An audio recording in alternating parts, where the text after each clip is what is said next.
अस्सलाम वालेकुम व्यूअर्स, कैसे हैं आप? उम्मीद है कि आप खैरियत से होंगे। आज के इस लेक्चर में हम बहुत ही ज़्यादा important spoken English structure discuss कर लेंगे। जैसे कि आपको पता है कि इंग्लिश स्ट्रक्चर का सीरीज़ चल रहा है और हम अपनी ज़बान में अक्सर इंग्लिश स्ट्रक्चर बहुत ज़्यादा इस्तेमाल किया करते हैं। वो तमाम व्यूअर्स जिन्होंने अभी तक चैनल सब्सक्राइब नहीं किया, आप चैनल सब्सक्राइब करके बेल का आइकन दबा लें ताकि हर लेक्चर का नोटिफिकेशन आपको आसानी से मिल सके। तो आइए इस लेक्चर में कुछ इंपॉर्टेंट स्ट्रक्चर डिस्कस कर लेते हैं वन बाय वन। देखें, कमी है या कमी होना कहने के लिए शॉर्ट ऑफ का इस्तेमाल करते हैं। ठीक है, शॉर्ट ऑफ का इस्तेमाल किस चीज़ के लिए करेंगे? किसी भी चीज़ के कमी होने को। जैसे कि इसका फार्मूला बनेगा, देखें, सब्जेक्ट के बाद इज एम आर, फिर शॉर्ट ऑफ, फिर अदर वर्ड, मतलब कोई ऑब्जेक्ट या कुछ भी आ सकता है यहाँ पे। ठीक है, बाकी ये जो हेल्पिंग वर्ब है वो क्या होगा? वो ज़माने के हिसाब से चेंज होगा। अगर पास्ट का हो गया तो वाज वर्ब भी यहाँ पे हम इस्तेमाल कर सकते हैं। अब मुख्तलिफ एग्जाम्पल से हम इसको समझ लेते हैं। देखें, जैसे कि मेरे पास वक्त की कमी है, मेरे पास वक्त की कमी है, तो ये कहने के लिए हम क्या कहेंगे? I am short of time, I am short of time. इसको इस तरह से भी हम कह सकते हैं, I am running short of time, I am running short of time. Short of time और रनिंग शॉर्ट ऑफ टाइम दोनों किस चीज़ के लिए इस्तेमाल होते हैं? कमी है कहने के लिए। मेरे पास पैसों की कमी है, मेरे पास पैसों की कमी है, I am short of money, I am short of money. इसको हम इस तरह से भी बयान कर सकते हैं, I am running short of money, I am running short of money. उसके पास कपड़ों की कमी है, उसके पास कपड़ों की कमी है, he is short of dresses, he is short of dresses, he is running short of dresses, he is running short of dresses. यहां पे शॉर्ट ऑफ भी इस्तेमाल कर सकते हो या रनिंग शॉर्ट ऑफ इस्तेमाल कर सकते हो। मेरे पास किताबें कम हैं, मेरे पास किताबें कम हैं, I am short of books, I am short of books. इसको इस तरह से भी हम कह सकते हैं, I am running short of books, I am running short of books. आपके पास अल्फाज की कमी है, आपके पास अल्फाज की कमी है, you are short of words, you are short of words. या इसको हम इस तरह से भी कह सकते हैं, you are running short of words, you are running short of words. All set का मतलब क्या है? तैयार। अब इसका जो स्ट्रक्चर होगा ये कुछ इस तरह से इस्तेमाल होगा। देखें, पहले सब्जेक्ट, फिर उसके बाद हेल्पिंग वर्ब, फिर उसके बाद ऑल सेट और टू। जब टू लगेगा तो वर्ब की फर्स्ट फॉर्म लगेगी, फिर उसके बाद जो रिमेनिंग जो वर्ड्स होंगे वो आएंगे। अब ये देखें कि ऑल सेट के साथ टू लगा तो आगे क्या स्ट्रक्चर बनेगा, और ऑल सेट के बाद अगर फॉर लगता है तो फिर आगे क्या इस्तेमाल होता है वो हम तफसीलन डिस्कस कर लेते हैं। अब यहाँ पे हम देख लेते हैं कि ऑल सेट के साथ क्या लगा हुआ है? टू लगा, तो वर्ब की फर्स्ट फॉर्म इस्तेमाल होती है। जैसे कि देखें, मिसाल के तौर पे, मैं वहाँ आने के लिए तैयार हूँ, मैं वहाँ आने के लिए तैयार हूँ। अब यहाँ पे तैयार का लफ्ज़ लग गया है, तो फिर क्या होगा? देखें, I am all set to come there, I am all set to come there. Aslam presentation देने को तैयार है, तो क्या होगा? देखें, Aslam is all set to present a presentation, Aslam is all set to present a presentation. मैं खेलने के लिए तैयार हूं, मैं खेलने के लिए तैयार हूं, I am all set to play, I am all set to play. Ahmad गांव जाने के लिए तैयार था। अब यहां पे देखें, तैयार था माजी का जो जुमला है वो इस्तेमाल हुआ है, तो हेल्पिंग वर्ब यहां पे क्या होगा? चेंज होगा। अब इसका तर्जुमा इस तरह से होगा, Ahmad was all set to go to village, Ahmad was all set to go to village. क्योंकि यहां पे था का लफ्ज आया था तो हेल्पिंग वर्ब क्या लगा? वॉज लगा। अब यहां पे देखें, अब ऑल सेट के साथ क्या लग रहा है? फॉर लग रहा है। जब फॉर लगेगा तो फिर वर्ब यहां पे इस्तेमाल नहीं होगा, बल्कि क्या होगा? ऑब्जेक्ट इस्तेमाल होगा या कोई दूसरा लफ्ज इसके अंदर इस्तेमाल होगा। अब इसका स्ट्रक्चर इस तरह से बनता है, पहले सब्जेक्ट, फिर उसके बाद हेल्पिंग वर्ब, फिर ऑल सेट, फिर उसके बाद फॉर, फिर देखे ना इसमें वर्ब नहीं है क्योंकि इसमें काम का जिक्र नहीं होगा। ठीक है, इवेंट का जिक्र होगा या तो किसी ऑब्जेक्ट की बात हो रही होगी। जैसे कि वो इम्तिहान के लिए तैयार है, वो इम्तिहान के लिए तैयार है। अब इसमें देखें, इम्तिहान की बात है, इम्तिहान देने की बात नहीं है। तो इसमें क्या होगा, देखें, he is all set for the exam, he is all set for the exam. क्योंकि अभी फॉर लगा है तो आगे वर्ब यहां पे इस्तेमाल नहीं होता है। वट यूर वर्क इज, तुम्हारा काम ही क्या के लिए इस्तेमाल होता है। अब इसका फार्मूला कुछ इस तरह से बनेगा, वट के बाद देखें यहां पे यूर, माई, हिज, हर और देयर, मतलब अकॉर्डिंग टू प्रोनाउन के तौर पे ये इस्तेमाल हो जाएगा। फिर उसके बाद वर्क इज, फिर उसके बाद जस्ट, फिर वर्ब की फोर्थ फॉर्म, फिर अदर वर्ड्स, कोई भी ऑब्जेक्ट लग सकता है। जैसे कि देखें, आपका काम ही क्या बस बातें करना, आपका काम ही क्या बस बातें करना। What your work is just talking, what your work is just talking, क्योंकि आप था तो यहां से हमने क्या किया, यूर ले लिया। इसी तरह से देखें, हमारा काम ही क्या बस पढ़ाई करना, हमारा काम ही क्या बस पढ़ाई करना। What our work is just studying, what our work is just studying, क्योंकि यहां पे हमारा था तो यहां से हमने क्या ले लिया, आर को ले लिया। इसी तरह से देखें, उसका काम ही क्या बस झूठ बोलना, उसका काम ही क्या बस झूठ बोलना। What his work is just telling a lie, what his work is just telling a lie, क्योंकि उसका था तो यहां से हमने हिज को लिया। इसी तरह से देखें, मेरा काम ही क्या बस पढ़ाना, मेरा काम ही क्या बस पढ़ाना। What my work is just teaching, what my work is just teaching. इसी तरह से देखें, उसका काम ही क्या बस खाना पकाना, उसका काम ही क्या बस खाना पकाना। What her work is just cooking food, what her work is just cooking food. बाएं हाथ का खेल या बहुत आसान कहने के लिए इंग्लिश में अ पीस ऑफ केक का इस्तेमाल होता है, अ पीस ऑफ केक। अब इसका फार्मूला कुछ इस तरह से बनता है, देखें, सबसे पहले वर्ब फोर्थ फॉर्म, फिर उसके बाद ऑब्जेक्ट, जो भी मतलब कोई ऑब्जेक्ट आ जाएगा, फिर उसके बाद हेल्पिंग वर्ब, ये टेंस के हिसाब से आएगा, ठीक है।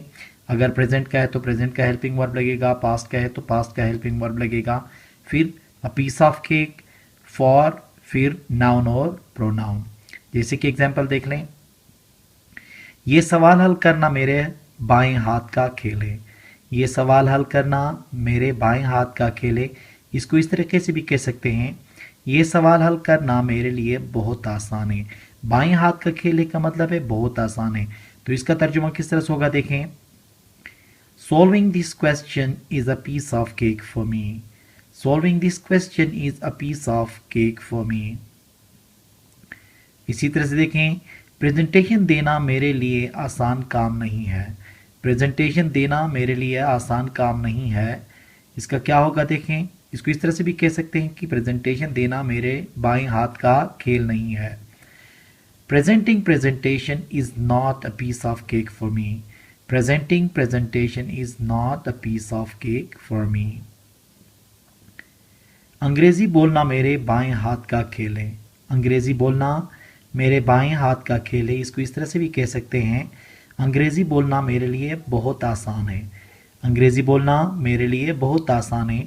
तो इसका ट्रांसलेशन होगा, speaking English is a piece of cake for me, speaking English is a piece of cake for me. देखें ना, सब में इज अ पीस या a piece of cake, a piece of cake का इस्तेमाल हुआ है, जिसके मानी है बाएं हाथ का खेल या बहुत आसान काम।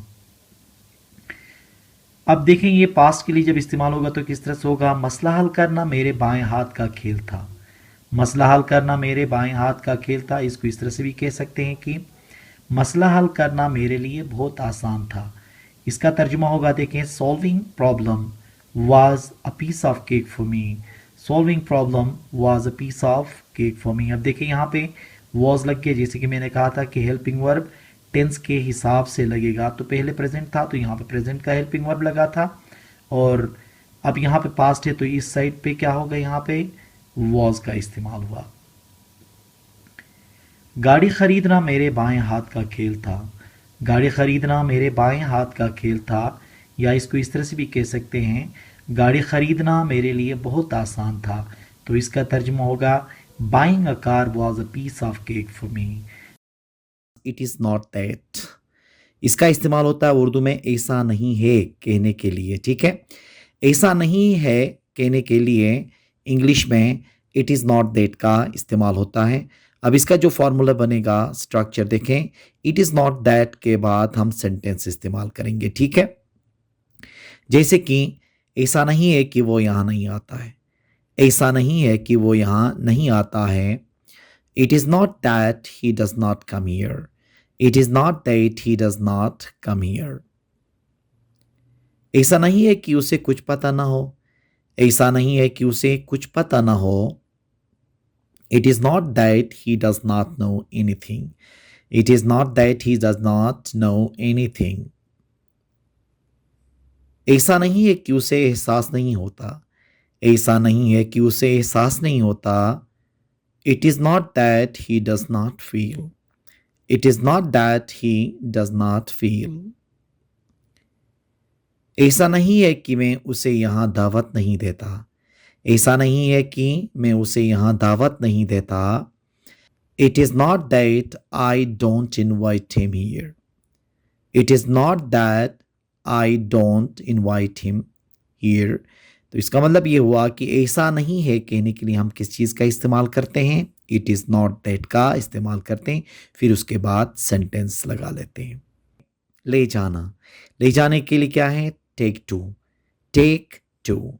अब इसका जो फार्मूला बनेगा, टेक के बाद ऑब्जेक्टिव केस, मतलब ऑब्जेक्टिव प्रोनाउंस इस्तेमाल होंगे या इसके जगह में नाउन भी आ सकता है, ठीक है। उसके बाद टू, फिर उसके बाद अदर वर्ड्स आगे जुमले में जो भी आएंगे। मुझे पार्क ले जाओ, मुझे पार्क ले जाओ।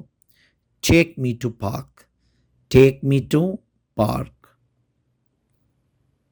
हमें मरीज को डॉक्टर के पास ले जाना चाहिए, हमें मरीज को डॉक्टर के पास ले जाना चाहिए। We should take patient to doctor, we should take patient to doctor. कल मैं आपको मार्केट ले जाऊंगा, कल मैं आपको मार्केट ले जाऊंगा। I will take you to market tomorrow, I will take you to market tomorrow. आप बच्चे को स्कूल कैसे ले जाते हो, आप बच्चे को स्कूल कैसे ले जाते हो। How do you take the child to school, how do you take the child to school. खुशी की बात है कहने के लिए it is the matter of happiness का इस्तेमाल होता है। क्या होता है, it is the matter of happiness, ये इस्तेमाल होता है किस चीज़ के लिए, खुशी की बात है कहने के लिए। अब इसका फार्मूला कुछ इस तरह से बनेगा, it is the matter of happiness, फिर उसके बाद डेट, फिर आगे सेंटेंस। अब सेंटेंस कोई सा भी आप इस्तेमाल कर सकते हैं, किसी भी टेंस में इस्तेमाल कर सकते हैं। जैसे कि खुशी की बात है कि वो यहाँ आया है, it is the matter of happiness that he has come here, it is a matter of happiness that he has come here. खुशी की बात है कि आपने नई गाड़ी खरीदी है, खुशी की बात है कि आपने नई गाड़ी खरीदी है। It is a matter of happiness that you have bought a new car, it is a matter of happiness that you have bought a new car. खुशी की बात है कि आपके बेटे को नौकरी मिली है, खुशी की बात है कि आपके बेटे को नौकरी मिली है। It is a matter of happiness that your son has got a job, it is a matter of happiness that your son has got a job. खुशी की बात है कि अब वो चलने के काबिल हुआ है, खुशी की बात है अब वो चलने के काबिल हुआ है। ये हम उस वक्त बता सकते हैं कि वो किसी एक्सीडेंट की वजह से, अगर वो उसकी टांग फ्रैक्चर हो गई थी, वो चल नहीं सका था, अगर चलने के काबिल हुआ है तो फिर ये जुमला इस्तेमाल होता है, खुशी की बात है अब वो चलने के काबिल हुआ है। तो क्या होगा देखें, it is a matter of happiness that now he has been able to walk, it is a matter of happiness that now he has been able to walk. खुशी की बात है कि अब आपने इम्तिहान में पहली पोजीशन हासिल की है, खुशी की बात है कि आपने इम्तिहान में पहली पोजीशन हासिल की है। It is a matter of happiness that you have got first position in exam, it is a matter of happiness that you have got first position in exam. देखे ना, ये जितने भी जुमले हमने पढ़ लिए उसमें हमने खुशी की बात है के लिए क्या इस्तेमाल किया, it is a matter of happiness का इस्तेमाल किया। अब खुशी की बात है के लिए तो it is the matter of happiness हम इस्तेमाल कर सकते हैं। इसी तरह से इसी से देखें, अगर हम ये कहें कि शर्म की बात है तो इसी के में हम क्या कह सकते हैं, it is a matter of shame, it is a matter of shame. फिर उसके बाद डेट लगा के आगे आप सेंटेंस लिख सकते हैं। अब अगर ये कहना चाहोगे दुख की बात है तो फिर क्या करोगे, it is the matter of grief, it is the matter of grief. सिर्फ क्या करना है आपने, हैप्पीनेस की जगह में शेम लगाओगे तो शर्म की बात होगी, ग्रीफ लगाओगे तो दुख की बात होगी। इसी तरह से देखें, it is the matter of surprise लिखोगे तो हैरानी की बात होगी।